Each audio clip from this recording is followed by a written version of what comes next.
Olá, seja bem-vinda, seja bem-vindo. Chegamos ao meio da semana, quarta-feira, 26 de junho de 2024. Começa agora o Jornal Câmara Notícia ao vivo, meio-dia em ponto. Muito obrigado pela sua companhia, pela sua audiência e participe. Mande a sua mensagem para o número do nosso WhatsApp. 19 é o nosso DDD. Para você que é de Campinas e região, pode ir direto no número, é só colocar lá. 978293776. Ou você tem a opção de enviar esta mensagem pelo nosso QR Code. Está com o seu celular aí perto? Pegue o celular, abra a câmera como se fosse tirar uma foto, mas antes de apertar para tirar essa foto, você só vai apontar a câmera do seu celular aqui, ó, para este QR Code, porque aí já vai aparecer uma mensagem na sua tela. O WhatsApp da TV Câmara Campinas, você aperta e pode enviar o seu elogio, uma crítica construtiva, o que você quer assistir aqui no nosso telejornal, que a gente conversa ao vivo. Confira a partir de agora os destaques de hoje. Por iniciativa do vereador Paulo Búfalo, primeira parte da 39ª reunião ordinária é dedicada à saúde pública de Campinas. Proposta do presidente da Câmara, vereador Luiz Rossini, que cria o Dia Municipal da Educação Ambiental, agora é lei em Campinas. E no esporte, na Série B, Ponte Preta vence Ceará com autoridade no Moisés Lucarelli. E a gente abre a edição de hoje com as notícias da metrópole. E você sabia que 73% das empresas formais no Brasil são de microempreendedores individuais, os chamados MEI. Isso representa 15,7 milhões de CNPJs ativos no país. A modalidade permite que pessoas com pequenos negócios ou prestadores de serviços autônomos saiam da informalidade.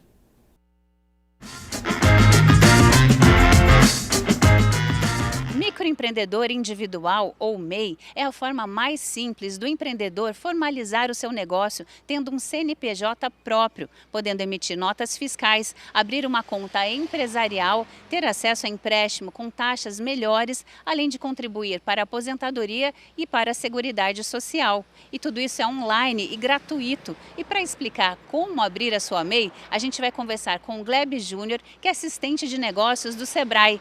Vamos lá? Principalmente aquelas pessoas que estão na informalidade, né, no fundo de quintal de casa. Então, essas pessoas podem abrir o MEI e devem, né, para que ela possa pegar e ter benefícios, porque o MEI dá essa condição para ela. Tenha em mãos os documentos pessoais. Documentos pessoais, né, inclusive título de eleitor, ou então, se fez imposto de renda, né, o recibo do imposto de renda, da entrega do imposto de renda, comprovante de endereço aonde vai estar situada a empresa. Ela, vamos supor, eu sou um eletricista, eu vou prestar serviço em loco, né? E mais o endereço tem que ser de casa para o fisco. É importante ter o app do Gov no celular e estar devidamente cadastrado. Vai acessar o portal, né, www.gov.br/MEI. Ela já vai cair, né, nos itens que ela pode estar pegando e fazendo o serviço. A partir daí, ela pode pegar e fazer todo o processo, eles vão pedindo as informações, ela vai informando, em 15 minutos ela está com o CNPJ pronto. A taxa mensal varia entre R$ 70 e R$ 76,50. Uma contribuição, né? Essa contribuição ela está focada em 5%, que é para a União, que é para a sua futura aposentadoria, né? Se eu for comércio, R$ 1 para o Estado, e se eu for prestador de serviço, R$ 5 para o município. A MEI permite atuação em todo o território nacional. Eu sou de Campinas, mas só está prestando serviço em Porto Seguro, não há problema nenhum. Além do inscrito, a modalidade permite mais uma contratação. Uma pessoa, ela pode pegar, contratar essa pessoa, ganhando ou piso ou salário mínimo. Ela tem que registrar essa pessoa com um valor maior do piso. O limite de faturamento anual é determinante. R$ 81 mil. Nós falamos em média 6.750. Mas lembrando que se eu abrir em julho, é metade disso aí, porque é proporcionalidade. O microempreendedor individual poderá ou não emitir nota fiscal. O MEI ele só emite nota fiscal para um outro CNPJ. Se for consumidor final, não há necessidade. Lembrando que prestador de serviço é cadastrado no nacional, né, na nota fiscal de serviços, e quem é fabricante ou comércio no Cefaz, Secretaria da Fazenda. Em caso de dúvidas, procure uma agência do SEBRAE. Deve procurar mesmo para que a gente possa pegar e auxiliar em todos esses serviços que o SEBRAE oferece, além de a gente pegar e conduzir direitinho para eles através do portal. O SEBRAE orienta até sobre como fazer a prestação de contas do faturamento. Nós temos um relatório de faturamento oficial, onde mostra todos os itens que têm que ser preenchidos, com nota fiscal e sem nota fiscal. Né? Ah, mas eu não emiti, não tem problema.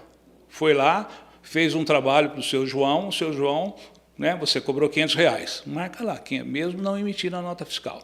Agora, quando é CNPJ, é obrigado a emitir. CNPJ para CNPJ é obrigado a emitir nota fiscal. Nós temos 3 compromissos como MEI, né? É a contribuição mensal, é esse relatório que eu faço mensal, mas que fica para mim como se fosse a minha contabilidade, e quando encerro o ano, a declaração anual. Para encerramento do CNPJ, não há custo adicional. Não tem custo nenhum. Ela pode vir aqui até no SEBRAE, mas não tem custo porque o mesmo momento que nós abrimos é a mesma situação da gente fecharmos a empresa.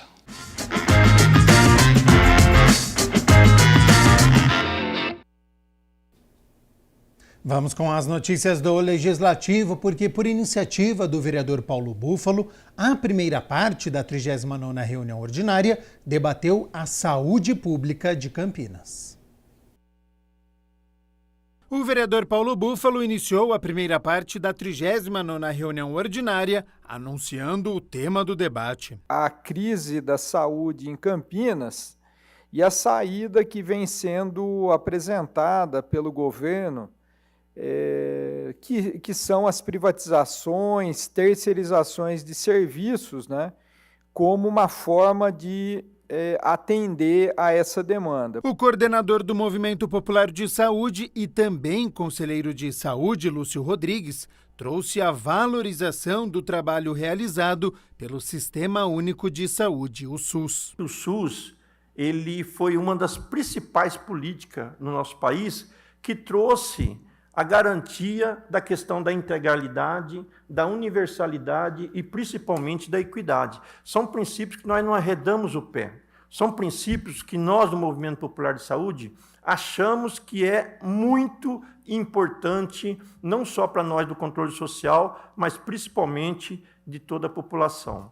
O ex-vereador e médico sanitarista Pedro Tourinho apresentou as principais tarefas da administração municipal que precisam ser realizadas para o SUS funcionar. Garantir as funções de acolhimento, garantir as funções de cuidado integral, garantir a longitudinalidade do cuidado, garantir o diálogo lateral entre os serviços de saúde.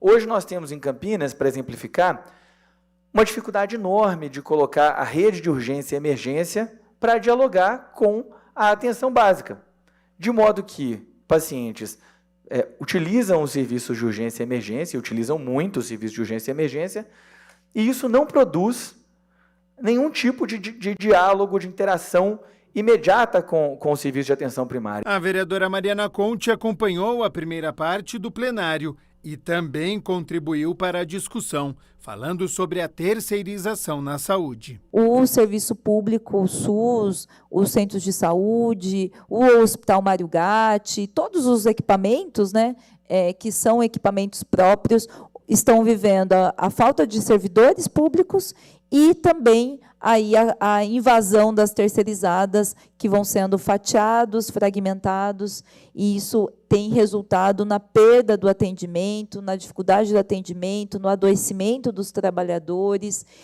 e essa situação que a gente está vivendo. Centro de Saúde do Jardim Campineiro agora tem uma nova denominação e passa a se chamar Centro de Saúde Joana Júlia de Rezende Tripolone, em homenagem à dona Joana, referência de luta e defesa da melhoria de qualidade de vida da região.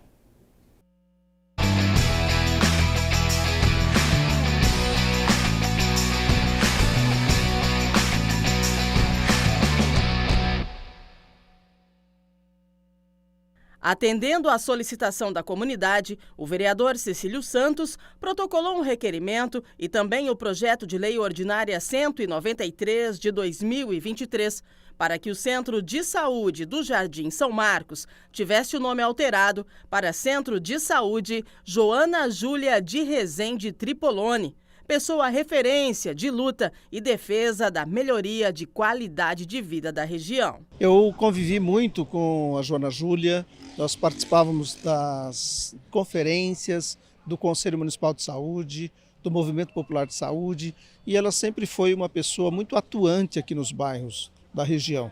Na Rede Abraço, ela sempre colaborou de modo firme, cobrando melhorias para toda a região, políticas de saúde, educação, de iluminação, de infraestrutura aqui na região. Então é uma pessoa que nos deixa um legado, boas memórias. Consolidando a homenagem em reconhecimento à Dona Júlia, um ato ecumênico foi realizado com a presença de familiares e amigos no Centro de Saúde, no Jardim Campineiro. Então, homenageá-la, dando a esse espaço, né, ela recebendo esse nome, nada mais merecido do que essa mulher que lutou, que sempre pensou nos outros, uma mulher despojada, sempre a causa dela foi sempre ajudar as outras pessoas. Além de muito carinho, a homenageada deixa um legado de luta, perseverança e persistência. Joana sempre esteve envolvida nos mais diversos movimentos populares da comunidade, participando ativamente do Conselho de Saúde local. É uma pessoa especialíssima aqui na região norte, muito atuante, fazendo um trabalho de conscientização com a população, defendendo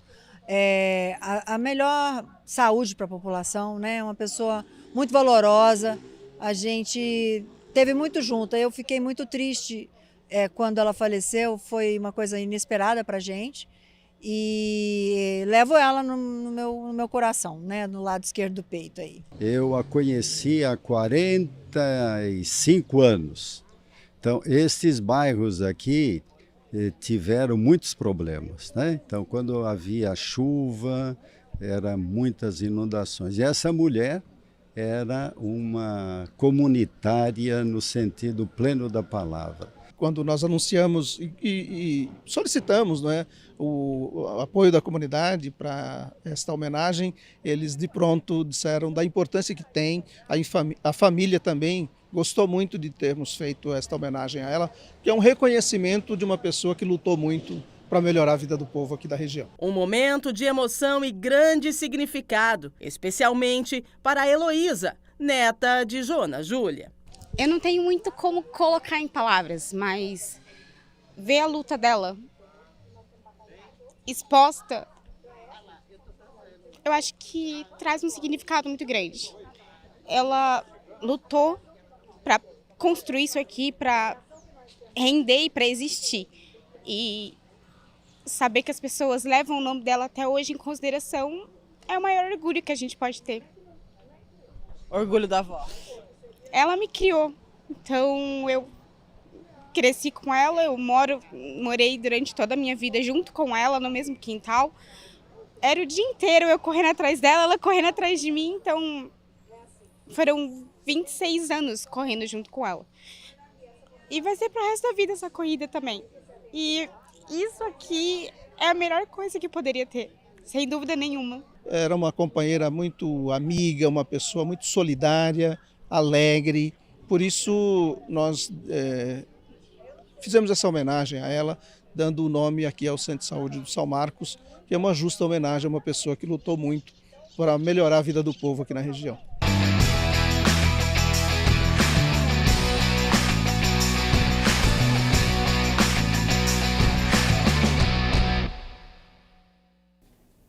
A proposta do vereador Luiz Rossini, presidente do Legislativo, instituindo o Dia Municipal da Educação Ambiental no calendário de eventos de Campinas, foi sancionada pelo Poder Executivo.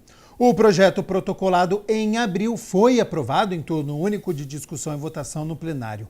A ideia da lei é reforçar e fortalecer as ações ambientais desenvolvidas no município, como já fazem os 6 centros de educação ambiental, atendendo milhares de pessoas, entre alunos e educadores, todos os anos.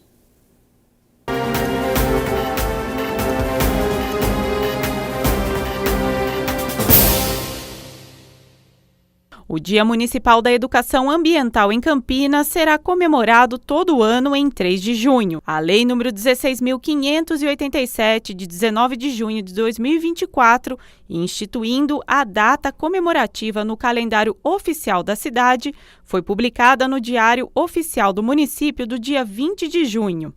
A lei é de autoria do vereador Luiz Rossini, presidente da Câmara Municipal. O projeto da lei foi protocolado em abril deste ano, passou pela análise da Comissão de Educação e Esporte e foi aprovado no dia 29 de maio em turno único de discussão e votação. Segundo Rossini, a lei tem como objetivo consolidar esse movimento ambientalista. Essa é uma solicitação do Coletivo de Educadores Ambientais de Campinas, já que essa data também é comemorada o Dia Nacional da Educação Ambiental. E ao trazer para o âmbito do município numa lei municipal, isso fortalece as ações de educação ambiental no nosso município. A antiga estação férrea de Joaquim Egídio, por exemplo, foi reconstruída no ano 2000, com verbas da compensação ambiental pela passagem do gasoduto Brasil-Bolívia da Petrobras. Hoje, ela abriga um posto de informação turística e um centro de educação ambiental ligado à Secretaria Municipal do Clima, Meio Ambiente e Sustentabilidade. Esse é um dos 6 centros de educação ambiental do município. É aqui que são realizadas diversas atividades ao longo do ano, envolvendo alunos, educadores e a comunidade em ações que têm como foco a história, a cultura e a proteção do meio ambiente. A educação ambiental hoje já é uma matéria que está incluída no currículo das escolas, mas eventualmente ter uma data específica para você poder valorizar a importância da educação ambiental, organizando eventos, palestras, estimulando escolas, empresas a debaterem, a discutirem esse assunto.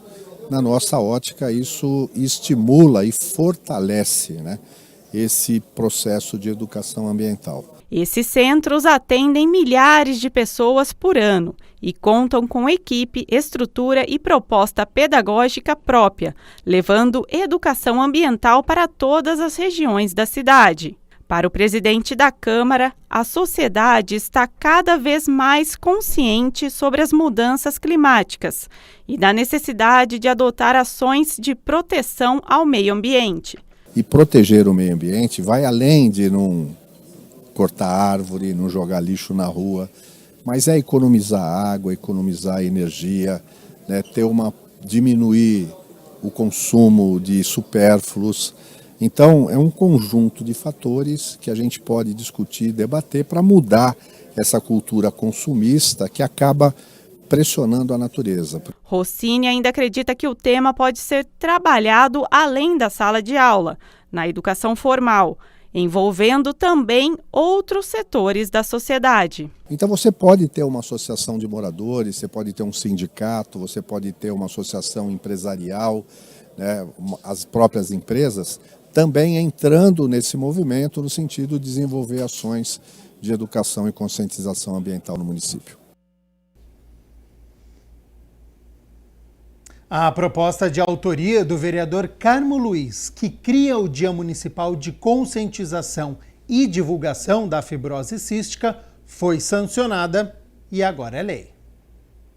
Foi publicada no Diário Oficial do Município de Campinas a Lei nº 16.586, de 19 de junho de 2024, de autoria do vereador Carmo Luiz, que institui o Dia Municipal de Conscientização e Divulgação da Fibrose Cística, a ser comemorado anualmente no dia 5 de setembro. A escolha da data leva-se em conta, já que o dia 5 de setembro está previsto na Lei Federal nº 12.136 de 2009 e já é instituído como lei municipal em várias cidades brasileiras. Lembrando que antes de virar lei, o projeto passou pela Comissão de Educação e Esporte, que deram parecer favorável por unanimidade.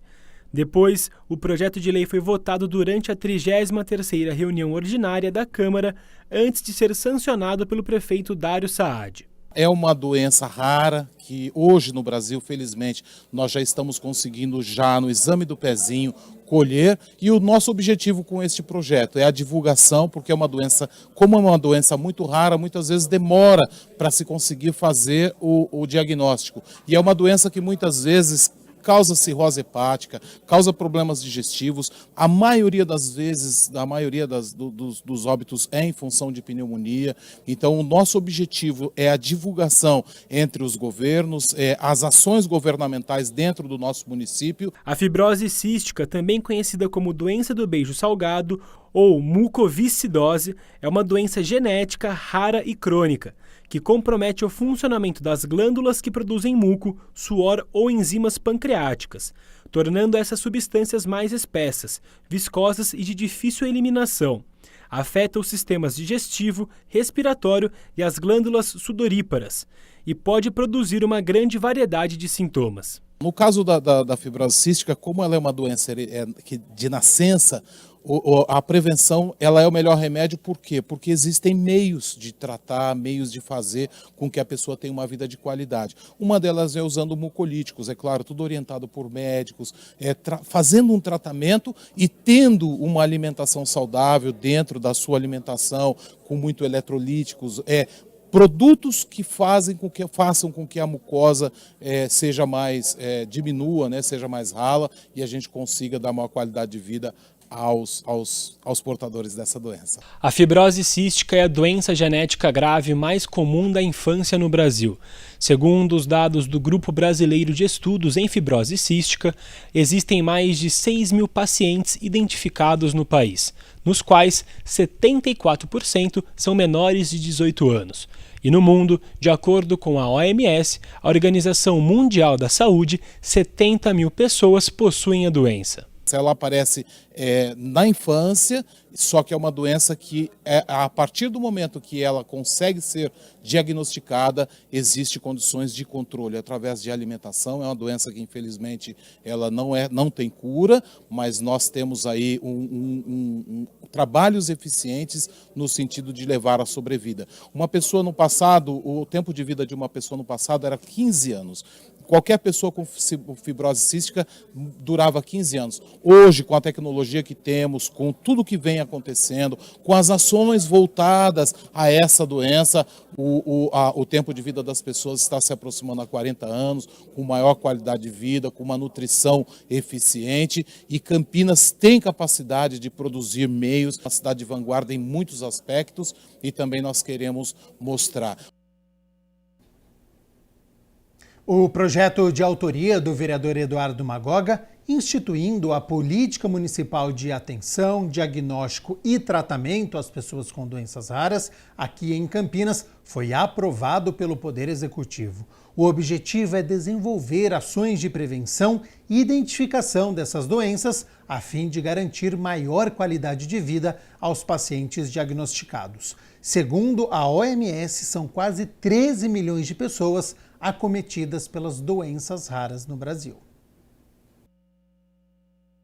A Lei nº 16.588, de 20 de junho de 2024, de autoria do vereador Eduardo Magoga, instituindo a política municipal de atenção, diagnóstico e tratamento às pessoas com doenças raras em Campinas, foi publicada no Diário Oficial do município do dia 21 de junho. A lei prevê o desenvolvimento de ações de prevenção e identificação de doenças raras, unindo esforços de diferentes órgãos municipais, estaduais e federais, bem como entidades não governamentais e a sociedade civil. Isso é um debate nacional, né?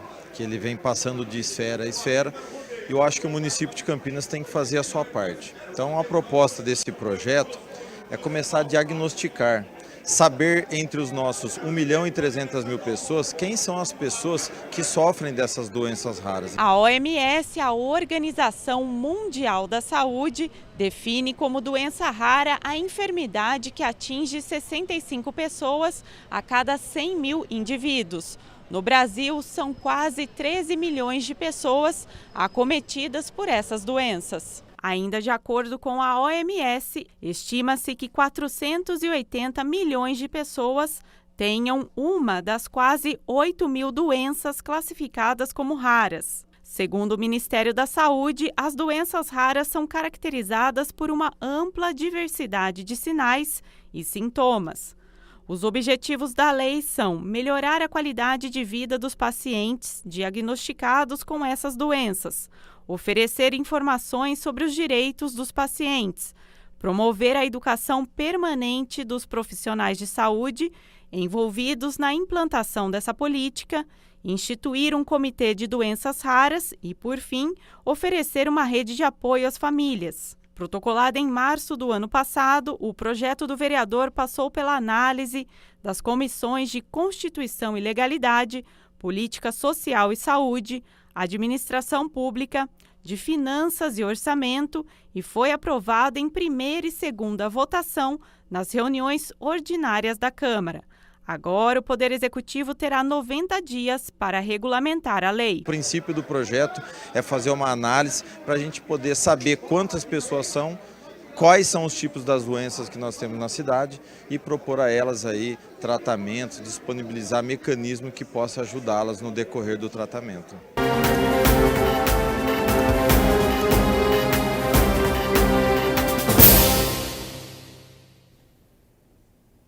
Hoje é quarta-feira, portanto é dia de reunião ordinária, a de número 40 e a última deste semestre antes do recesso parlamentar que acontece durante o mês de julho.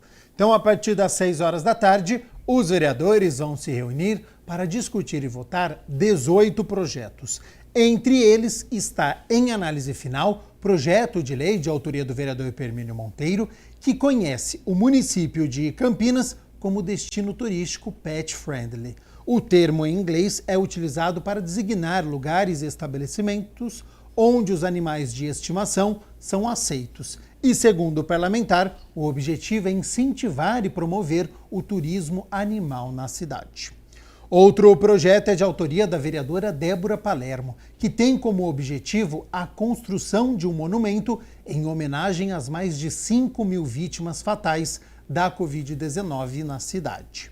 Também está previsto para votação definitiva nesta quarta-feira proposição do vereador Nelson Osseri, que torna obrigatória a exibição de vídeos educativos antidrogas, com duração mínima de 2 minutos, na abertura de shows artísticos, musicais, espetáculos teatrais, de dança e outros eventos culturais similares. Para você ficar muito bem informado, saber todos os projetos que serão discutidos e votados, a pauta completa. É só entrar no site da Câmara, campinas.sp.leg.br.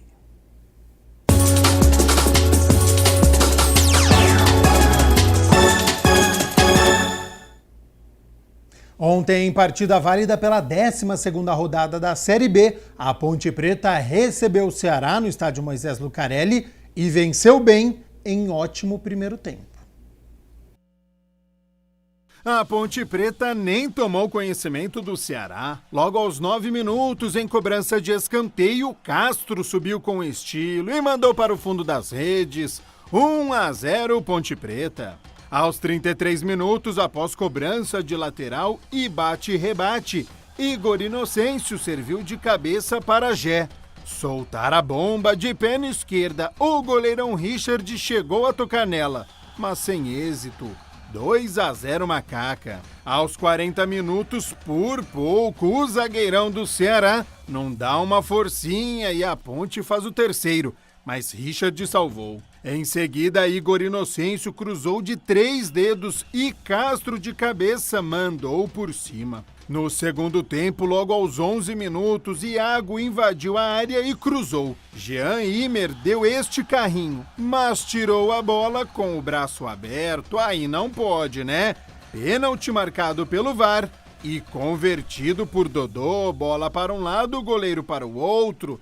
3-0 Ponte. Aos 23 minutos, o Ceará fez uma blitz. Cobrou falta, a zaga da Ponte afastou parcialmente, Castilho colocou na área e a zaga afastou parcialmente de novo. Veio o chute e Pedro Rocha defendeu. até que Kaique conseguiu desviar e fazer o gol de honra. Castro de cabeça ainda obrigou Richard a fazer bela defesa e ficou nisso. No Moisés Lucarelli, Ponte Preta 3, Ceará 1. Terceira partida em casa do técnico Nelsinho Batista e terceira vitória. Então, dentro do majestoso, a equipe está se tornando forte, venceu adversários que estavam à frente da Macaca na classificação, CRB, Novo Horizontino e ontem o Ceará. A Ponte terminou a rodada na 13ª colocação com 15 pontos, a 3 da zona de rebaixamento. E a próxima rodada é o derby contra o Guarani, no domingo, 6h30 da tarde, no estádio Brinco de Ouro. A Ponte não perdeu nenhum atleta por suspensão. É uma semana especial agora e claro que na sexta-feira a gente conta tudo sobre o derby de número 207, lembrando, com torcida única, apenas torcedores do Guarani no estádio por uma determinação do Ministério Público, e os ingressos começam a ser vendidos amanhã, na quinta-feira. Bom, 12h mais 31 minutos, muito obrigado pela sua companhia, pela sua audiência. Estamos ao vivo nesta quarta-feira e os oceanos têm apresentado padrões de temperatura acima do esperado. E isso impacta não só a vida marinha, mas todo o regime de chuvas, de umidade relativa do ar e dos níveis dos oceanos. Esse é o tema de hoje do nosso quadro, o Giro Ambiental.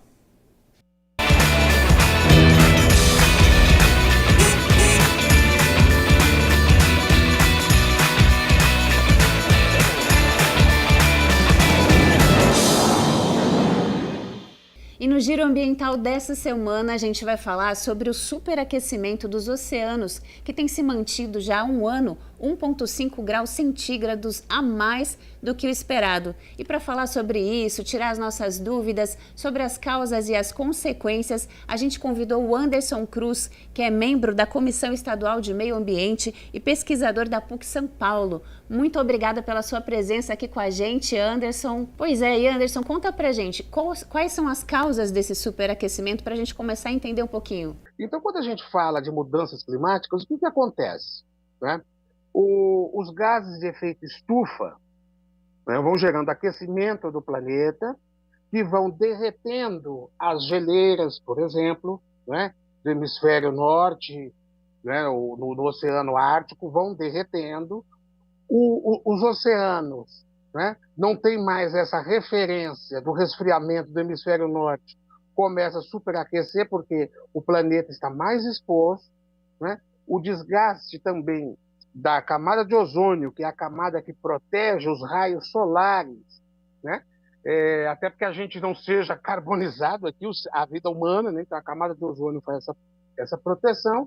Então, o que acontece? As mudanças climáticas alteram a resistência da camada de ozônio, elas alteram as geleiras, elas alteram também a preservação dos aquíferos, ou seja, das reservas de águas terrestres, e o oceano ele não tem nenhuma referência para controlar a sua temperatura, e isso desencadeia uma série de problemas que, para você ter uma ideia, que acho que é importante também o telespectador perceba, é que muitas cidades litorâneas correm o risco de serem inundadas e desaparecerem por causa das altas temperaturas, porque 1,5 graus é muita coisa, principalmente quando a gente está tratando de geleira, do aquecimento global como uma forma geral. E até tem a ver com a densidade também, que fica menos denso, ou seja, o volume fica maior dos oceanos? Isso, o volume aumenta dos oceanos, por isso que tendem as cidades costeiras a ficarem submersas ao longo do tempo. Porque, muitas vezes, quando a gente fala das mudanças climáticas, imaginamos que tudo é um cenário muito catastrófico, igual uma cena de filme que vai acontecer exatamente naquele momento que algo desencadeia. Infelizmente, algumas coisas podem acontecer como que foi no Rio Grande do Sul. Foram avisadas que haveria aquela tendência de chuva, mas as providências não foram tomadas. E assim como os oceanos. as cidades costeiras, elas podem ter as suas praias, a sua orla invadida, né? Com a tendência principalmente das pessoas não terem moradia, das pessoas terem dificuldades de circulação, como foi no Rio Grande do Sul. Só que aí, se nós considerarmos a força do mar, né, ela tende a ser até mais forte. Por quê? Como que eu faço uma grande barreira de contenção nesses espaços para conseguir segurar a água do mar ao longo do tempo, né? Assim, com essa velocidade. Então, eu acho que é importante pensar nos oceanos, principalmente na defesa do ecossistema global. Por que acho que é importante para as pessoas entenderem? Os oceanos são responsáveis para o controle de temperatura do planeta, né? Então, a água do mar, né? Então, é claro que é gostoso levar para o lazer, para a exploração econômica, né? Dos peixes. Eu acho que isso que a gente tem que colocar também, mas ela tem uma função primordial, juntamente, né, com a camada de ozônio que a gente falou, de filtrar os raios solares para nós não sentirmos aqui os efeitos diretos do Sol. Os oceanos, eles controlam, ajudam a padronizar a temperatura do planeta para que nós tenhamos vida animal, vida humana, a vida vegetal e daí por diante. Então, é a vida em todas as suas matizes. Uma cadeia mesmo, né? E tem também a questão de altas temperaturas, fica mais difícil a oxigenação dos oceanos, e aí você impacta na sobrevida desse bioma todo, né? Não tenha dúvida, porque o que acontece? Se nós tivermos essa alteração do oxigênio, nós também temos a vida marinha, né? Que às vezes nós não damos essa importância, mas, por exemplo, nós temos florestas de corais debaixo d'água, né? Que é responsável por produzir o oxigênio, né? Que vai dar todo o movimento, né? Com os outros peixes, com a interação com a vida marinha animal, né? E com isso vai buscar o quê? O equilíbrio. Quando a gente destrói, né, as possibilidades, por exemplo, da camada de ozônio, como nós estamos colocando, e alteramos a temperatura das águas através das mudanças climáticas, principalmente, né, do derretimento de geleiras que acabam chegando, né, nos oceanos, eu destruo, né, acabo destruindo essa vida animal, trazendo esse desequilíbrio. E, portanto, eu não tenho também nem mais condições, por exemplo, que às vezes as pessoas se esquecem, né, da umidificação do planeta. E o planeta vai ficando também cada vez mais quente, né, pelo processo de umidificação do planeta, eu também consigo garantir uma estabilidade da temperatura para que haja vida. Ou seja, precisamos falar disso cada vez mais, né, Anderson? Afinal de contas, estamos num planeta água, né? Muito obrigada pela sua participação aqui com a gente, Anderson Cruz. Obrigado. Me coloco à disposição para tratar desses assuntos, né? E qualquer coisa, pode contar comigo em umas próximas oportunidades, que eu acho que o meio ambiente ele tem que ser um assunto suave, compreensível, e nós não somos nem profetas do apocalipse. Nós estamos pegando dados científicos e mostrando o que acontece se nós não tomarmos os devidos cuidados. Infelizmente, a nossa geração já está sofrendo alguns impactos, e se nós não fizermos nada, se nós não pensarmos e não agirmos, nós teremos mais problemas. Mas ainda, mesmo com dificuldades, ainda temos tempo de fazer muita coisa pelo nosso planeta. Muito obrigado. Com certeza. Muito obrigada mais uma vez, Anderson. E você fica com a gente, que a gente vai fazer aquele giro pelo Brasil e pelo mundo com as principais notícias do meio ambiente desta semana. Os moradores da ilha de Nantucket, em Massachusetts, Estados Unidos, um refúgio costeiro na região da Nova Inglaterra, localizado a 48 quilômetros da costa de Cape Cod, reconheceram uma crise ambiental oficialmente durante a reunião anual que ocorre na cidade. A erosão, que é comum em muitas ilhas, está aumentando com grande velocidade, ameaçando remodelar o centro de Nantucket e levar embora as casas situadas em sua borda. Os moradores aprovaram formalmente a designação para toda a ilha como Distrito de Resiliência Costeira das Ilhas, na esperança de que assim alguma ajuda possa vir por parte do Estado. Muita riqueza imobiliária está em jogo. Nos últimos 2 séculos, Nantucket passou de uma cidade baleeira para um refúgio hippie e, atualmente, um ponto de férias para bilionários. Sua população durante todo o ano é de cerca de 14 mil pessoas, mas no verão aumenta para 80 mil, com a chegada de pessoas como Steve Schwarzman, da Blackstone, e o ex-CEO do Google, Eric Schmidt, que possuem mansões pitorescas com telhado cinza e hortênsias em flor, chegando à ilha em seus jatos particulares. No mês passado, um investidor imobiliário teve que demolir sua casa para evitar que caísse no oceano. Outros, com propriedades valiosas à beira-mar, pagaram milhões para mover suas casas para longe da costa arenosa. A expectativa é de que a situação piore no futuro, segundo o Plano de Resiliência Costeira de 2021. Apesar da demanda por casas na região continuar alta, a elevação do nível do mar, as inundações costeiras e a erosão devem causar mais de 17,5 bilhões de reais em danos cumulativos em Nantucket. Em maio de 2024, a temperatura global completou 12 meses consecutivos com recordes de calor. O secretário-geral da ONU, Antônio Guterres, comparou o papel da humanidade no aquecimento global ao meteoro que exterminou os dinossauros. Segundo ele, somos o meteoro. A informação foi anunciada por pesquisadores do Observatório Europeu Copérnicus. De acordo com os cientistas, todos os meses, desde junho de 2023, registraram temperaturas cada vez mais quentes. Com isso, eles consideram o período atual uma emergência climática.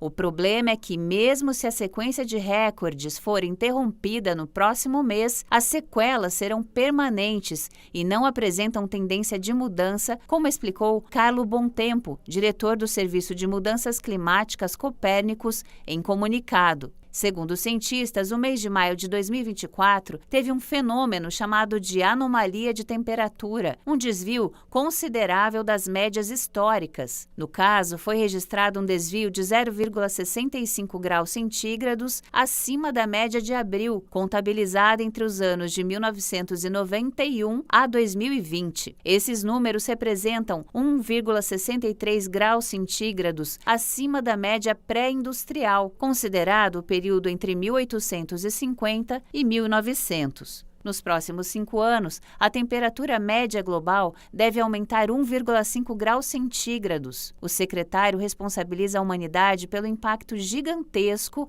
causado à humanidade e comparou os seres humanos não aos dinossauros extintos, mas ao meteorito. Ele afirma que não estamos em perigo, mas somos o perigo. E apesar da bronca, Guterres também afirmou que os humanos são a solução e reforçou a importância de ações que ajudem a limitar o aumento da temperatura global, advertindo que a meta do Acordo de Paris está por um fio. Vírus gigantes encontrados nas geleiras da Groenlândia podem ajudar a retardar o derretimento de gelo. A longo prazo, os especialistas esperam que esse vírus gigante possa ajudar a reduzir o derretimento de parte do gelo. A teoria da pós-doutoranda Laura Perini, do Departamento de Ciências Ambientais da Universidade de Aarhus, na Dinamarca, e de outros pesquisadores que participaram da descoberta, é de que esses vírus se alimentam de algas da neve e podem funcionar como um mecanismo natural de controle da proliferação de algas. Isso porque as algas dormentes no gelo, que começam a escurecer grandes áreas,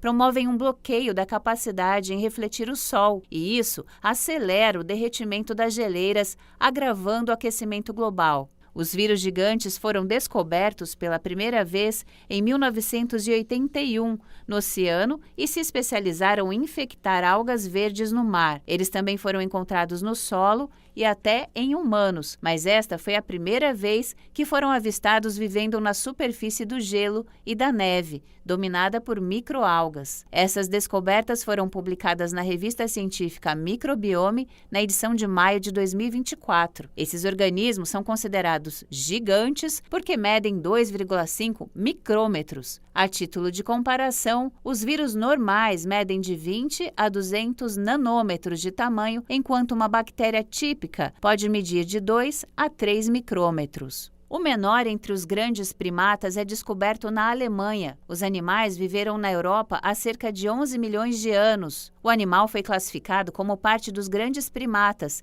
que engloba gorilas, chimpanzés e até o ser humano. A descoberta aconteceu por pesquisadores no sudoeste da Alemanha, na região da Bavária. Nomeado como Buronius Manfred Schmid, o animal é o menor em tamanho e envergadura. Os pesquisadores estimam que o Buronius pesava por volta de 10 quilos. Os gorilas, por exemplo, pesam entre 70 e 275 quilos. Os achados incluem amostras de dentes dos animais, o que possibilitou saber que eles comiam alimentos macios, como folhas. Além disso, os pesquisadores encontraram evidências de que eles eram escaladores habilidosos de árvores.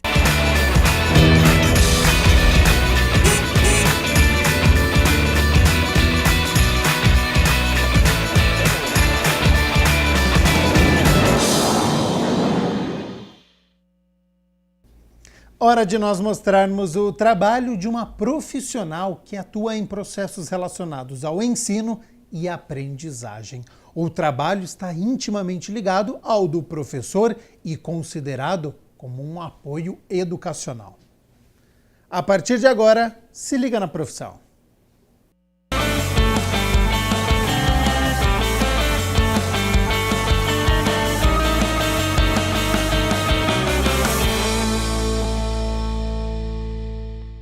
Bom, é o quadro Se Liga na Profissão e olha só que bacana, pessoal. Hoje nós vamos falar sobre pedagoga. Então, se liga aí, bora! O pedagogo ou a pedagoga atua em processos relacionados ao ensino e aprendizagem. O trabalho está ligado ao do professor e é considerado um apoio educacional. Bom, é preciso ter vocação para ensinar, ser paciente e gostar de lidar com crianças e adolescentes. Planeja processos de aprendizagem, envolve a orientação educacional, o desenvolvimento de currículos, a administração escolar e a pesquisa em educação para promover a formação integral dos alunos.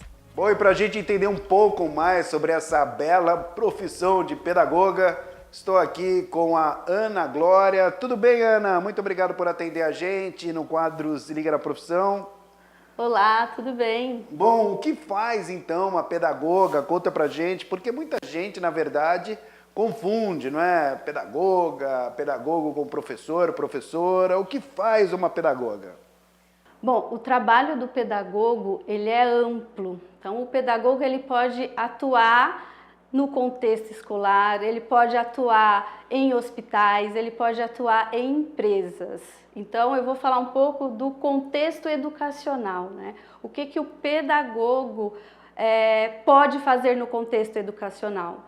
Ele trabalha como docente na educação infantil, nos anos iniciais do ensino fundamental 1, que é do 1º ao 5º ano, na orientação educacional junto aos alunos, coordenação pedagógica. Esse é o trabalho do pedagogo. Bom, planejamento também. Sim, porque aí a gente pode falar do coordenador pedagógico. Então, o coordenador pedagógico, ele orienta os professores a elaborar planejamento, a facilitar o trabalho do professor que está em sala de aula com os seus educandos. Então, o pedagogo de sala de aula, que atua na sala de aula, ele elabora, ele planeja e ele desenvolve estratégias educacionais para trabalhar com os alunos. Olha aí, pessoal, que interessante. E essas isso, estratégias, né? Elas precisam ser alinhadas à BNCC, né? Que é a Base Nacional Curricular Comum, que todos os professores, que toda a escola precisa seguir. Boa, boa. Como está o mercado hoje em dia, Ana Glória? Conta pra gente. porque, evidentemente, como eu disse, é certamente uma profissão muito, né, importante. Como está? Está movimentado, está aquecido, é concorrido? Como que é isso aí? Olha, infelizmente, hoje, os jovens, eles não querem mais, vamos dizer, fazer pedagogia para atuar em escolas, para atuar em empresas. Então, a busca hoje, ela está... deu uma caída. Bom, isso que você está falando é super importante, porque mostra que tem muitas vagas, né? Quem de fato se interessar por essa profissão, uma profissão que hoje as pessoas não estão, como você disse, os jovens principalmente, não é? Então, quer dizer, quem entrar vai ter uma bela oportunidade de trabalho, é isso, né? Exatamente. Mas o que acontece no mercado de trabalho é que é uma profissão muito desvalorizada, né? Porque vamos dizer que o pedagogo, ele é o cientista da educação, porque a pedagogia, ela é uma ciência, né? Ela é uma ciência e ela é fundamental para o processo de aprendizagem.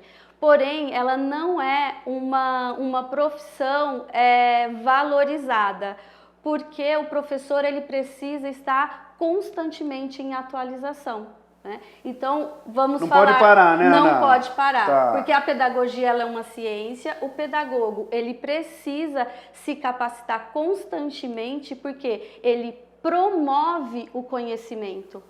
Pedagogia, ela... Olha só que importante, pessoal, tudo isso. Né? A pedagogia, o significado de pedagogia é promover o conhecimento, promover o conhecimento da criança.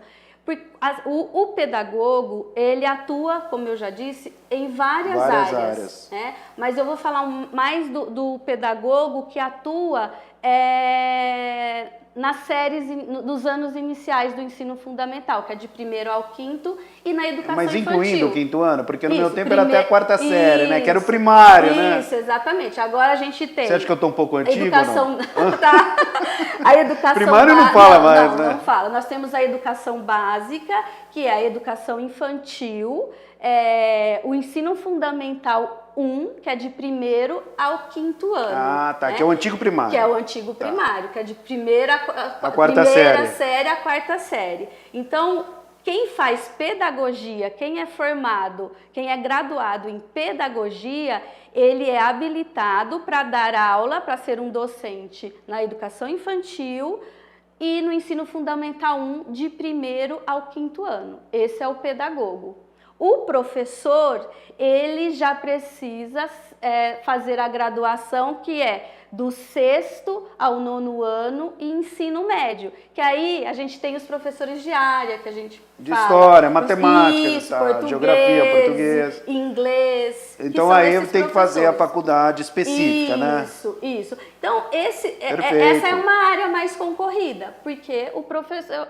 Aí a gente chamaria de professor. Porém, o pedagogo também é um professor, porque ele atua na sala de aula para, como eu já disse, planejar, organizar e desenvolver estratégias para aqueles educandos.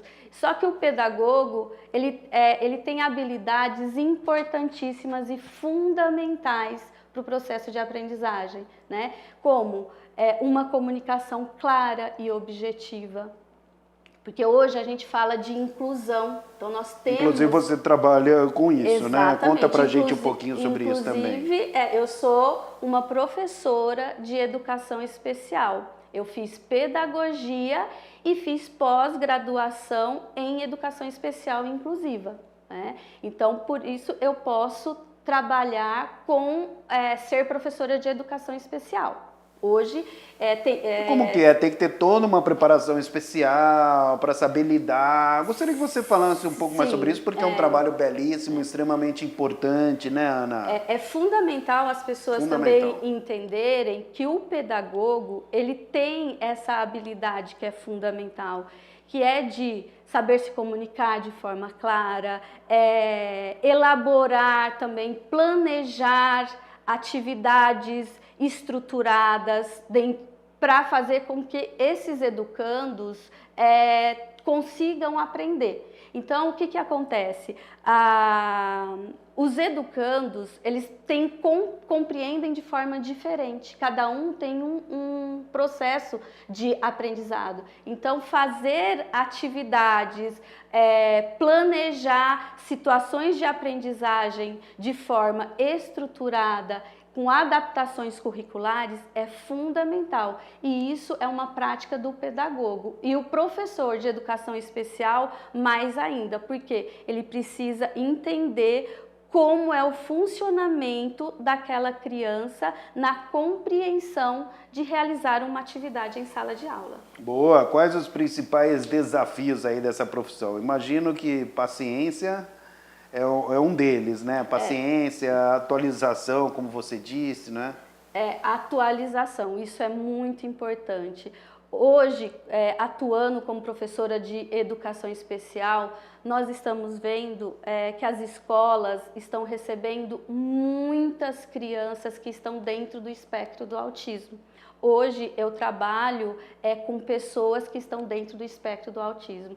Então é muito importante e é um desafio muito grande que os professores, que os pedagogos, né, que tenham essa formação, que eles saibam promover situações de aprendizagem, elaborando propostas, adaptar currículo. Então, uma atividade que você explica numa sala de aula para 15 crianças que conseguem aprender da forma que você explica para todos, nós vamos ter uma criança que está dentro do espectro do autismo, que ela precisa que o professor tenha um olhar cuidadoso para suas necessidades individuais, para que ela possa fazer essa adaptação de acordo com o nível de compreensão daquele educando. Então, adaptar o conteúdo, adaptar o currículo é fundamental e isso exige conhecimento, exige formação. Boa, excelente entrevista, não é? Extremamente esclarecedora. Para a gente concluir, o pessoal que está em casa acompanhando o nosso quadro, assistindo ao Se Liga na Profissão, falando, puxa vida, olha a Ana Glória lá, gostei, achei bacana, show de bola, quero entrar nessa área. Quais as dicas que você dá para a galera, Ana, que queira entrar nessa área, fazer pedagogia? A dica que eu dou é você demonstrar muito respeito, compromisso e valorizar o saber de cada um. E você, enquanto professor, enquanto pedagogo, está sempre buscando se capacitar para fazer o melhor para essas crianças, porque nós pedagogos, nós formamos a base e como eu já falei anteriormente, o pedagogo, ele é o cientista da educação, então ele promove o conhecimento para esses educandos. Então é necessário você ter muita vontade, desejo e estar comprometido com a base da nossa sociedade, que são crianças até que conclui até o 5º ano do ensino fundamental 1, que é a educação básica. Muito bom, muito obrigado pela entrevista. Eu que agradeço. Bom, pessoal, é isso aí, já sabe, né? Se liga na profissão. Tchau.